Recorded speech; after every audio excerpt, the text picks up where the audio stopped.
मोदी भुवनेश्वर दे तारक संजीवनी जय देव जय देव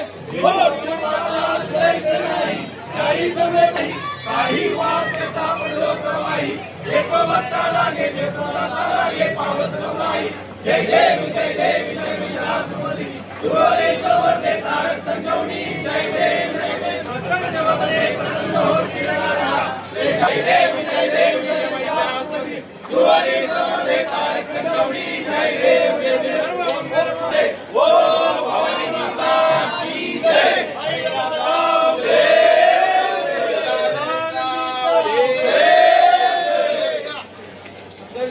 मनोजदादा जरांगे पाटील यांच्या वाढदिवसाच्या निमित्ताने आई तुळजाभवानीच्या चरणी पंचामृत अभिषेक सगळा मान सन्मान करून सगळी सेवा देवीच्या चरणी आनंदाने पोहोचलं। अंबाबाई दादांना दीर्घ आयुष्य दे, दादांनी हाती घेतलेल्या प्रत्येक कार्यामध्ये यश दे। जी काही मराठा समाजाच्या आरक्षणाचे जे काही कार्य आहे ती सगळे कार्य लवकरात लवकर पूर्ण होऊ दे। जी काही राहिलेले पण आहे त्यांचं पण लवकरात लवकर त्यांना प्रमाणपत्र आरक्षण मिळू दे आणि दादांच्या पाठीशी खंबीरपणे उभा राहा। छत्रपती शिवरायांच्या मागे खंबीरपणे पाठीची तलवार शिवरूपी तलवार केली तशी दादांना हे आशीर्वाद देऊन सकल मराठा समाजाला आरक्षण मिळवावे यासाठी आई तुळजाभवानीचा सदैव अखंड आशीर्वाद पाठीशी राहावं हीच प्रार्थना आई तुळजाभवानीच्या चरणी करतो। आणि इथं जय भवानी जय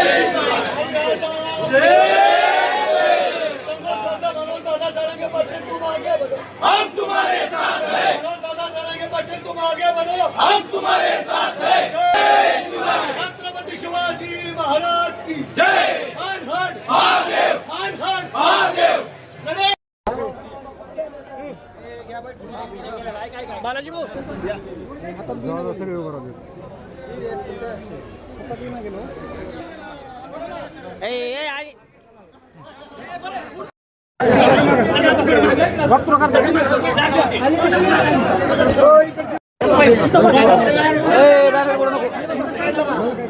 बॅनर पुढे नका साईड लावा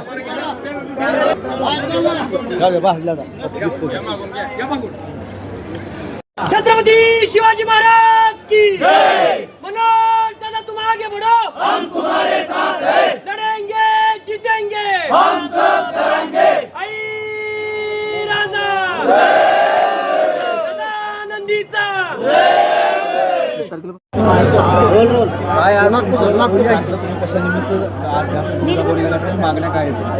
आज आमच्यासाठी ऐतिहासिक दिवस आहे। आमचे संघर्ष योद्धे मनोजदादा जरांगे पाटील यांचा आज जन्मदिवस आहे। त्यानिमित्त मी आई भवानीला महाअभिषेक व महाआरती केलेली आहे सर्व मराठा समाजाच्या वतीने धाराशिव जिल्ह्याच्या वतीने। आणि या सरकारला सद्बुद्धी द्यावी त्याच्यासाठीही आम्ही साकडं घातलं देवीला की बाबा 29 ऑगस्टला मनोजदादा उपोषणाला बसत आहेत ते बसण्याची वेळ येऊ नये आणि जी आमच्या सगळ्या मागण्या आहेत त्या तर ती पूर्ण कराव्या। फक्त GR काढून आणि घोषणा करून हे होणार नाही तर तुम्हाला 29 ऑगस्ट नंतर हे चित्र फार विचित्र दिसेल। कारण हे सरकारला आमचा इशारा आहे 29 ऑगस्टच्या अगोदर आपण मनोजदादांची जी मागण्या दाखल केल्या आहेत तेवढ्या मान्य कराव्या आणि आमचं उपोषण करण्याची आमच्यावर वेळ येऊ नये एवढी आमची सरकारला विनंती आहे। पण जर 29 ऑगस्ट नंतर जर मनोजदादा उपोषणाला बसले तर महाराष्ट्रामध्ये फार मोठा उद्रेक होईल।